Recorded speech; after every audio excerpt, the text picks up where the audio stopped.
பாலிட்டியில் ஒரு டாபிக் பார்க்கலாம். That is the article 15.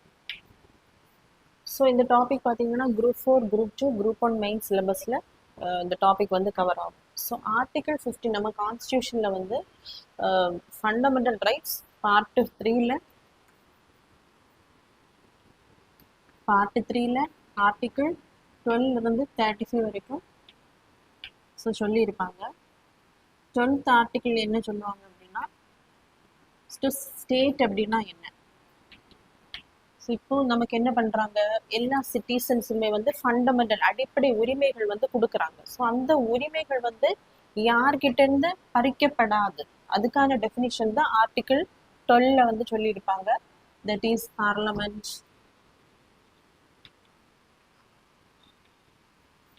Executives, next வந்து ஸ்டேட் லெஜிஸ்லேச்சர், ஸ்டேட்டில் உள்ள எக்ஸிக்யூட்டிவ், முனிசிபாலிட்டிஸ், பஞ்சாயத், இவங்க யாருமே என்ன பண்ண முடியாதுன்னா அடிப்படை உரிமைகளை வந்து சிட்டிசன்ஸ் கிட்டேருந்து பறிக்க முடியாது. அதை சொல்லக்கூடிய ஆர்டிகிள் தான் 12. ஆர்டிகிள் 13 வந்து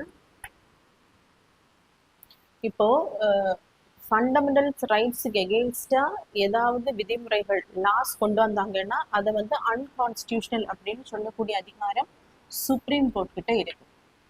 ஸோ ஆர்டிகிள் 13 என்ன சொல்லுதுன்னா அடிப்படை உரிமைகளுக்கு எதிராக ஏதாவது ப்ரொவிஷன்ஸ், ஆர்டர்ஸ், லாஸ் இதை கொண்டு வந்தாங்க அப்படின்னா அன்கான்ஸ்டியூஷனல். சுப்ரீம் கோர்ட் என்ன பண்ணுவாங்க, ஜுடிஷியல் ரிவ்யூ பண்ணி அதை அன்கான்ஸ்டியூஷனல் அப்படின்னு சொல்லுவாங்க. ஸோ தான் ஆர்டிகிள் 13. ஆர்டிகிள் 14 என்ன சொல்லுதுன்னா equality before law and equal protection law, அதாவது சட்டத்தின் முன் அனைவரும் சமம், சட்டம் வந்து அனைவருக்கும் ஒரே மாதிரியான பாதுகாப்பை கொடுக்கும். Equality before law and equal protection of law, equal protection of law. So equality before law அப்படிங்கிற கான்செப்ட் இங்கிலாந்துலேருந்து எடுத்திருப்பாங்க, யூகேலேருந்து ரூல் ஆஃப் லா அப்படிங்கிற அந்த லாலேருந்து தான் எடுத்திருப்பாங்க. ஈக்குவல் ப்ரொடெக்ஷன் ஆஃப் லா வந்து யூஎஸ்லேருந்து எடுத்திருப்பாங்க. நெக்ஸ்ட் பார்த்தீங்கன்னா ஆர்டிகிள் 15. ஸோ ஆர்டிகிள் 15 என்ன சொல்லுதுன்னா no citizens can be discriminated based on no citizens can be discriminated based on caste, religion, sex, race and place of birth.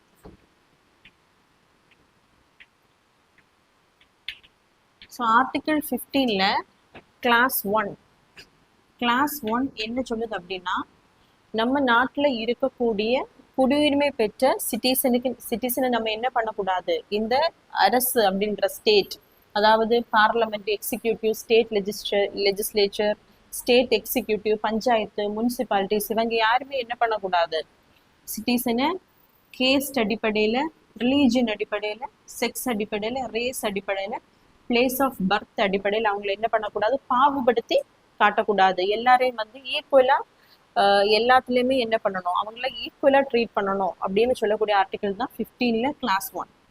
So 15ல கிளாஸ் 2 என்ன சொல்லுது அப்படின்னா இப்போ 15ல 1 வந்து caste, religion, sex, race, place of birth அடிப்படையில் அவங்கள discriminate பண்ணக்கூடாது. ஸோ எங்கே எல்லாம் டிஸ்கிரிமினேட் பண்ணக்கூடாது அப்படின்னு சொல்லக்கூடிய க்ரைட்டீரியா தான் 15ல கிளாஸ் 2. ஸோ எங்கே அப்படின்னா ஷாப்ஸு, பப்ளிக் ரெஸ்டாரண்ட்,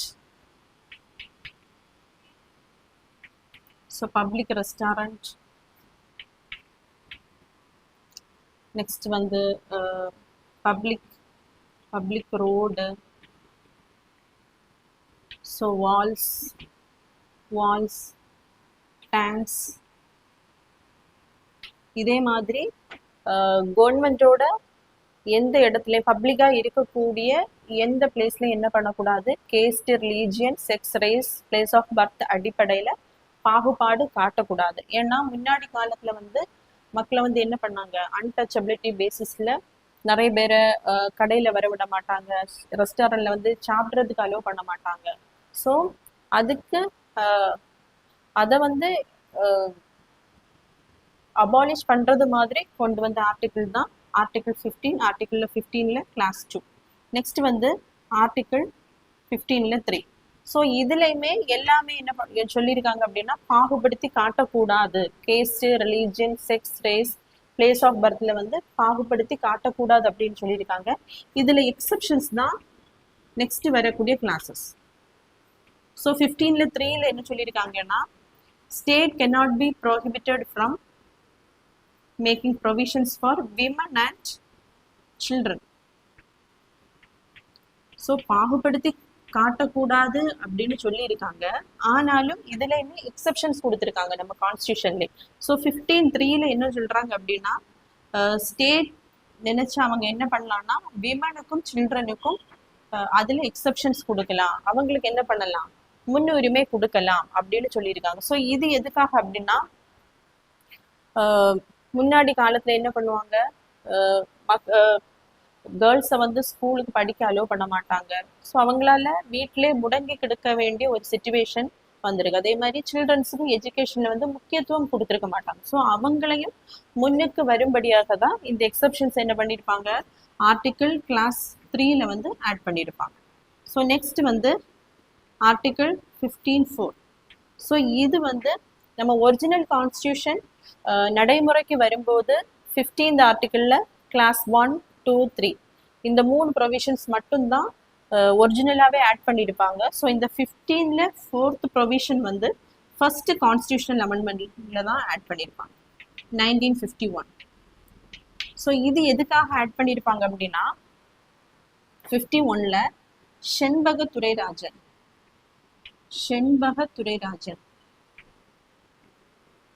ஸோ அப்படிங்கிறவங்க மெட்ராஸ் ஹைகோர்ட்ல என்ன பண்றாங்க அப்படின்னா, ஒரு கேஸ் வந்து ஃபைல் பண்றாங்க. ஸோ மெட்ராஸ்ல வந்து 1921ல, அதாவது நீதி கட்சி வந்து வந்ததுல இருந்து தாழ்த்தப்பட்ட மக்களுக்கு என்ன பண்ணியிருப்பாங்கன்னா, சோஷியலி அண்ட் எஜுகேஷனலி பேக்வர்டா இருக்கக்கூடிய அந்த மக்களுக்கு வந்து வேலையிலையும் எஜுகேஷன்ல வந்து ரிசர்வேஷன் கொடுத்துருப்பாங்க 1921ல. ஸோ அதுதான் 1947 வரைக்கும் ஃபாலோ பண்ணியிருப்பாங்க. நெக்ஸ்ட் இண்டிபெண்டன்ஸ் ஆனதுக்கு அப்புறம் தான் நம்மளுடைய கான்ஸ்டியூஷன் என்ன பண்றாங்க, நடைமுறைக்கு கொண்டு வராங்க. எப்போ, ஜனவரி 26, 1950ல வந்து நடைமுறைக்கு கொண்டு வராங்க. ஸோ அப்படி நடைமுறைக்கு வரும்போது இனி நெக்ஸ்ட் வந்து நம்ம நாட்டை வந்து கவர்ன் பண்ண போறது எல்லாமே இந்த கான்ஸ்டியூஷன் பேசிஸ்ல தான். ஸோ அந்த கான்ஸ்டியூஷன்ல வந்து சோஷியலி அண்ட் எஜுகேஷனலி பேக்வர்டா உள்ளவங்களுக்கு வந்து ரிசர்வேஷன் கொடுக்கணும் அப்படிங்கிற கான்செப்ட் வந்து ப்ரொவிஷன்ஸ் வந்து ஆட் பண்ணல ஒரிஜினலா. ஸோ இவங்க என்ன பண்றாங்க அப்படின்னா, இவங்க வந்து ஜெனரல் கேட்டகரியில உள்ளவங்க. ஸோ இவங்க மெட்ராஸ் ஹைகோர்ட்ல வந்து ஒரு கேஸை வந்து ஃபைல் பண்றாங்க. அதாவது முன்னாடி தான் இந்த ரிசர்வேஷன் சிஸ்டம் இருந்தது. நம்ம கான்ஸ்டியூஷன் வந்து நடைமுறைக்கு வந்ததுக்கு அப்புறம் அதுல வந்து சோஷியலி அண்ட் எஜுகேஷனலி பேக்வர்டு கிளாஸஸ்க்கு வந்து ரிசர்வேஷன் கொடுங்க அப்படின்னு எந்த ப்ரொவிஷன்ஸுமே இல்லை. ஸோ இல்லாத ஒன்றை ரிசர்வேஷன் கொடுத்ததுனால என்னுடைய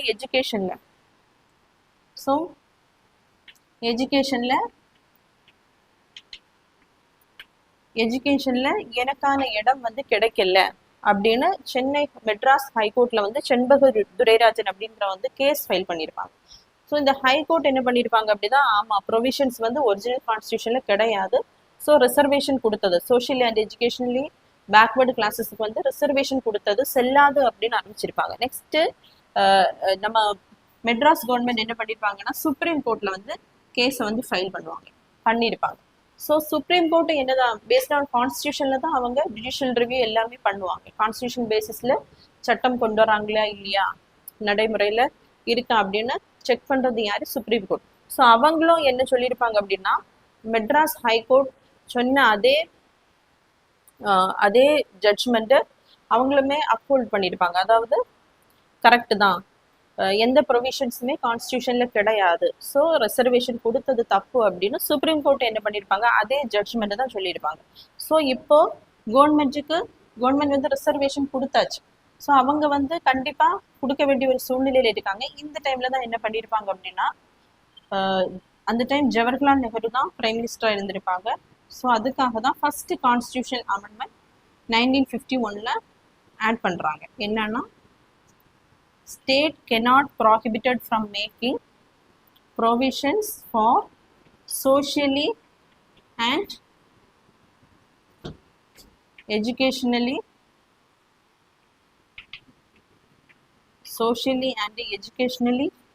backward classes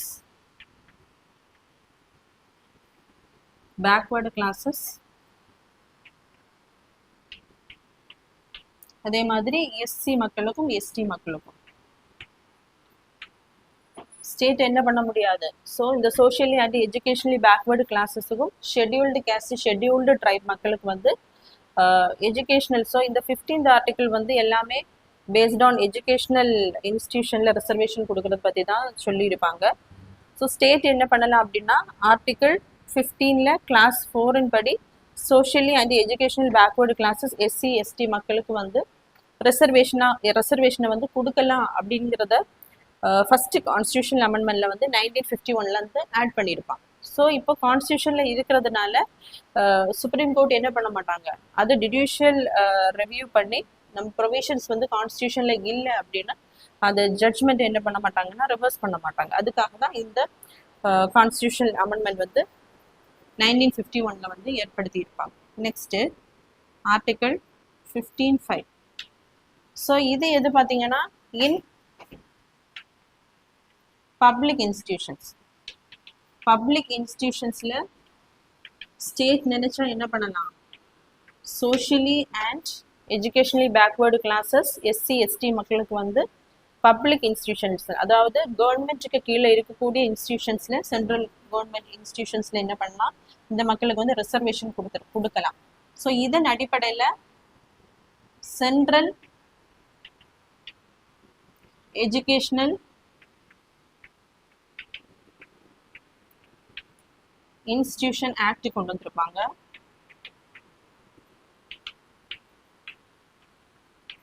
2006ல கொண்டு வந்திருப்பாங்க. இது பேசிஸ்ல 27% ரிசர்வேஷன் ஓபிசிக்கு வந்து சென்ட்ரல் எஜுகேஷனல் இன்ஸ்டிடியூஷன்ஸ்ல வந்து எஜுகேஷன் வந்து ப்ரொவைட் பண்றாங்க. ஸோ எங்கெங்கன்னு பார்த்தீங்கன்னா ஐஐடி, ஐஐஎம் இந்த மாதிரி ஹையர் குவாலிஃபிகேஷன் ஹையர் எஜுகேஷனல் இன்ஸ்டிடியூஷன்ஸில் வந்து எஸ்சி எஸ்டி மக்களுக்கும், அதே மாதிரி சோஷியலி அண்ட் எஜுகேஷனலி பேக்வேர்டு கிளாஸஸ்ன்னு என்ன பண்ணுறாங்கன்னா 27% ரிசர்வேஷன் வந்து ப்ரொவைட் பண்ணுறாங்க. ஸோ இதை எதிர்த்து நிறைய வழக்குகள் வந்து 2008ல வந்து போட்டிருப்பாங்க. அதேமே சுப்ரீம் கோர்ட் என்ன சொல்லியிருப்பாங்க அப்படின்னா, 27% ஓபிசிக்கு வந்து ரிசர்வேஷன் கொடுத்தது கரெக்ட் தான். ஆனால் க்ரீமி லேயர் பேசிஸ்ல என்ன பண்ணணும்னா ரிசர்வேஷன் கொடுக்கணும். அதே மாதிரி க்ரீமி லேயர்னு சொல்லும்போது கான்ஸ்டியூஷனல் போஸ்ட்ல இருக்கக்கூடிய பிரசிடென்ட், வைஸ் பிரசிடென்ட், கவர்னர் இவங்களோட பிள்ளைங்களுக்கு கிடைக்காது. அதே மாதிரி குரூப் 1 ஆஃபீஸர்ஸ், குரூப் 2 ஆஃபீஸர்ஸ், அதே மாதிரி ஆர்மியில வந்து கொலோனல், ஆர்மி நேவியில கொலோனுக்கு போல இருக்கக்கூடிய டெசிக்னேஷன்ஸ்ல இருக்கக்கூடிய எந்த ஆஃபீஸர்ஸோட பிள்ளைங்களுக்கும் வந்து இந்த 27% ஓபிசி ரிசர்வேஷன் வந்து செல்லாது. ஸோ க்ரீமி லேயர்னா அந்த ஓபிசிலேயுமே பாவப்பட்ட மக்களுக்கு கிடைக்கணுங்கிறதுக்காக தான் இந்த க்ரீமி லேயர் கான்செப்டை வந்து சுப்ரீம் கோர்ட் வந்து 2008ல வந்து மென்ஷன் பண்ணியிருப்பாங்க. நெக்ஸ்ட் வந்து 15(5). ஸோ இது 93rd கான்ஸ்டியூஷனல் அமெண்ட்மெண்ட் 2005ல தான் ஆட் பண்ணியிருப்பாங்க. ஸோ இது எதுக்காக அப்படின்னா, ஆர்டிகிள் 15 கிளாஸ் 4க்கும் 15 கிளாஸ் 5க்கும் என்ன டிஃப்ரென்ஸ் அப்படின்னா, ஸோ இந்த கிளாஸ் வந்து 15(4) வந்து socially and educationally backward classes SC எஸ்டிக்கு வந்து பப்ளிக் இன்ஸ்டிடியூஷன்ஸ்ல வந்து ரிசர்வேஷன் கொடுக்குறது. ஸோ இது வந்து ப்ரைவேட் இன்ஸ்டிடியூஷன்ஸ்ல என்ன பண்ணலாம்னா, ப்ரைவேட் இன்ஸ்டிடியூஷன்ஸ்லையும் ஸ்டேட் நினைச்சுன்னா socially and educationally backward classes, அதே மாதிரி எஸ்சி எஸ்டிக்கு என்ன பண்ணலாம், ப்ரைவேட் இன்ஸ்டிடியூஷன்ஸ்லையும் ரிசர்வேஷன் கொடுக்கலாம். Except minority institutions.